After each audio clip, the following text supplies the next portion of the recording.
Dear Father God in heaven, Lord, I just come to you right now asking that you just continue to use me as the vessel that you have called me to be. Lord, I ask that you give the people the words, the ears to hear, Lord, and you give me the words to speak. In Jesus' name I pray, amen. Hi, everybody. So, yeah, I just felt like I had to make this video because I feel like the seasons are about to change. I feel like great things are about to happen. Well, I know great things are about to happen. And so I wanted to make this video because I feel like it's just a full circle moment, you know.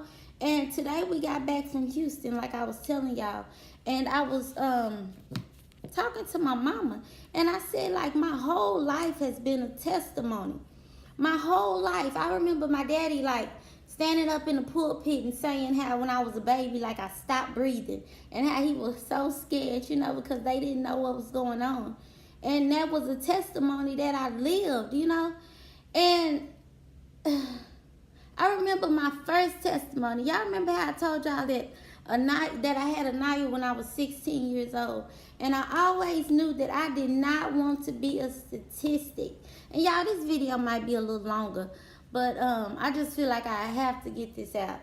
And so, and that's why I feel like God directed me to this point, to stand in this place, to show this back here, to show that, Elena, you're not a statistic, you know. But y'all, so that was my big thing when I had Anaya. I did not want to be a statistic. I did not want to be one of those people, young mothers who had a baby and was on welfare their whole life, and, you know, didn't follow their dreams and didn't follow their goals. Like, I did not want to be that person. And so I remember when I got pregnant with Naya, I know I partly shared the story, so some of y'all may know, but I was gonna have an abortion with Naya, you know, being 16 years old. I believe I was in the 10th grade, going to the 11th grade, when I found out that I was pregnant with her. And man, I was scared, you know. I just remember, like, oh God, what is my daddy gonna say? Like, you know, I'm such a daddy's girl, and I didn't care what nobody else say. Everybody could have looked at me crazy. Everybody could have said crazy things. Man, it was my daddy. What was my daddy gonna say? And y'all, my daddy said, Elena, you know we gonna love that baby. Elena, you know, don't do that to your baby. You don't have to have an abortion. Me and your mama, we gonna be here. We gonna be there for you. And that's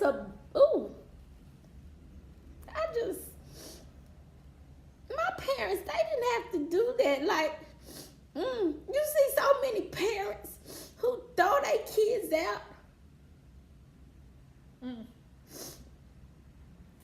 Yeah, that's a blessing in itself. And I know that, you know, and I'm grateful to my parents every day for that, because that could have changed the whole trajectory of my life. And I love that word, the trajectory of my life. Just think about the trajectory of your life, like a point in time where everything in your life could have just changed at that moment. That was one of them. I think about meeting my husband. I think about meeting Abraham. That could have changed the trajectory of my life. Y'all, Abraham pushes me so hard. And sometimes I think, you don't even push yourself that hard. How can you push me that hard, you know? But I know God put that man in my life. I couldn't be half the woman that I am without Abraham. And I know that, like, God placed him in my life for a reason. He is so supportive, and he's always there, you know, when I need him. But, okay, I'm done. But, y'all, so seasons changing. So I know that the season is changing. So that was the first testimony of my life that I would always give. I would always talk about Naya and how, you know, I was gonna have an abortion, and my daddy was there to, like, make it all better, because I didn't care what nobody said. It was what my daddy said, you know, all the way. And so that was my first testimony. I remember that. I remember standing up in church, and I would always say that testimony, and I thought that was it. I thought that was it, you know. Then we opened up the balloon business. That was a testimony. Then I went to the Navy. That was a testimony. Then the way I got out of the Navy, that was a testimony. Then just earning the degrees, that was a testimony. Having my kids, that was a testimony. Everything, like, it just all evolved. So, okay, fast forward to today.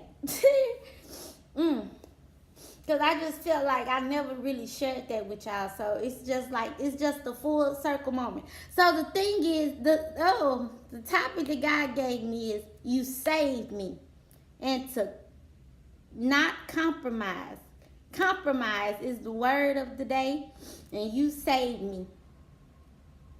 And I feel like my daddy, he didn't compromise with me. He said, Elena, we gonna have this baby. I love you, you my daughter. And that's what it was. You know, and I feel like this, to me, this is about my parents, this video, because they are just so supportive. And you can say, oh, well, your daddy a pastor, your mama, you know, she a minister. But no, it's like they are really great people, you know. And I think I'm making this video because I just want to, like, pay homage to them. So, okay. So, y'all know, like, for the past, 3 or 4 years, I've been talking about my everlasting ministries. And so, that's what I was going to say. I've been talking about my everlasting ministry. So, that's what I was going to say when I was like, me and my mama, we had a whole conversation. It was like they push you. And let me tell you the definition of compromise. It's to accept standards that are lower than is desirable. That's to compromise. Man, so I feel like my parents, they just don't compromise with me. And really, you don't want people to compromise with you, you know, to accept standards that are lower than is desirable. So I told my mama, I've been talking to my mama like this whole time. She is my real, when people say like a best friend, really, that's what she is, because I can talk to her about anything. Like, especially on this godly journey that I'm on, because she's been there. You know, my mom is a minister. She's been there. She's a woman. You know, she's went through the same things that I'm going through. So, yeah, so I told her about, you know, my everlasting ministries, how I wanted to help, you know, underage girls who may, like young mothers. That's really my main focus, is to help young mothers, because I think everybody, like, you don't have to be your circumstance. That's my big thing, like, and to encourage women, to help like homeless people, to have like baby pantries where like people can go. Like, I've said all this before, you know, and I know it probably hasn't been recent, but I've said it all before. And like, my mama knows the vision. She knows the vision that God has given me, you know. So y'all, we was driving back, and my mama, she's really been pushing me to have a women's conference. Like, you know, like really pushing me, probably like the last, I would say, year. Elena, you should do a women's conference. Elena, you know, I'm speaking here. Do you want to speak? Like, my mom is always pushing me into that direction of my ministry, which is a good thing. My dad is too. He's always pushing me. Elena, you know, you can speak on Sunday. Elena, you know, you can speak on Wednesday night. They're always pushing me, you know. And at first I would be like, Daddy, why are you? Like, even on Sunday, he'll be like, you know, Elena, you're not walking in your ministry. And I'm like, Daddy, you putting me on the spot. You know, you putting me on the spot. But God just showed me, like, yeah, I'm sorry. I'm just, boom. But that they not compromising with me. They see the big picture. God has shown them the vision too. My mama she said she sees me walking in the, like being a prophetess, you know, and I've told y'all that myself. Like, I see things, you know. I have visions, I see things, and my mama said that before, you know. She said that today. So, Oh, so okay, I'm sorry. So my and I might make this video over because I am just boohooing. Or this is the authentic, this is the real Elena, you know. But like our parents, if they good parents, they want what's best for us, you know. And so that's what I was thinking. Like God just gave that to me, Elena. They not pushing you. They not compromising with you. You know what I mean? It's like they know that you're supposed to walk in this calling. They know that God has his hand on me. And they know that they want what's best for me in every aspect of my life, you know, and that's what it is. So y'all, my mom was just giving me ideas with the Everlasting Ministries, and this year we just gonna kick it up a notch. It's just about to blow up. You know, it's about to blow up. And sometimes you need that push. You need that push from the people who love you. You know what I mean? So I guess that's all I got. And I don't know if this video can help you because I've just been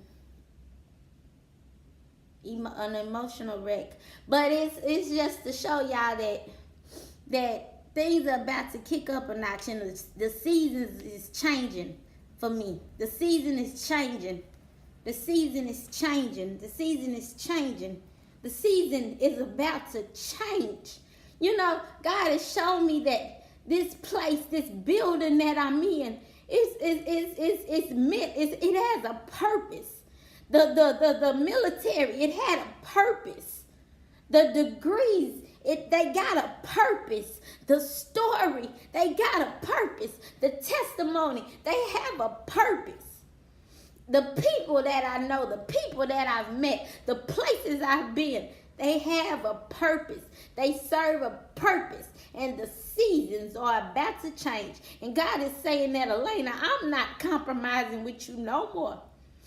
I'm not compromising. I'm not going to accept these low standards that you have placed for yourself. How I say, oh, I don't want to be a statistic.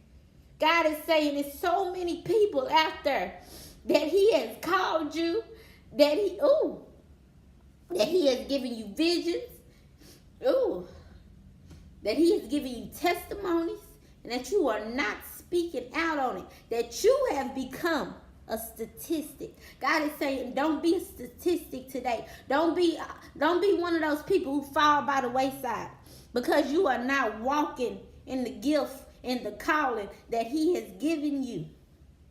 Don't be a statistic. God is saying, Elena, you didn't want to be a statistic. That don't mean just by this stuff on the wall. That don't mean by this stuff on the wall. That means what's in your heart. That means what I'm telling you. Don't be a statistic. Don't be the statistic. Don't be the one that say, oh, well, God ain't speaking to me. God speaks to you too. God speaks to you too. Don't be a statistic. Because God is saying that he ain't compromising with us no longer. And don't accept standards that are lower than desirable. Don't compromise. And don't be that statistic that you don't want to be. That's it, y'all. Y'all be blessed. Bye.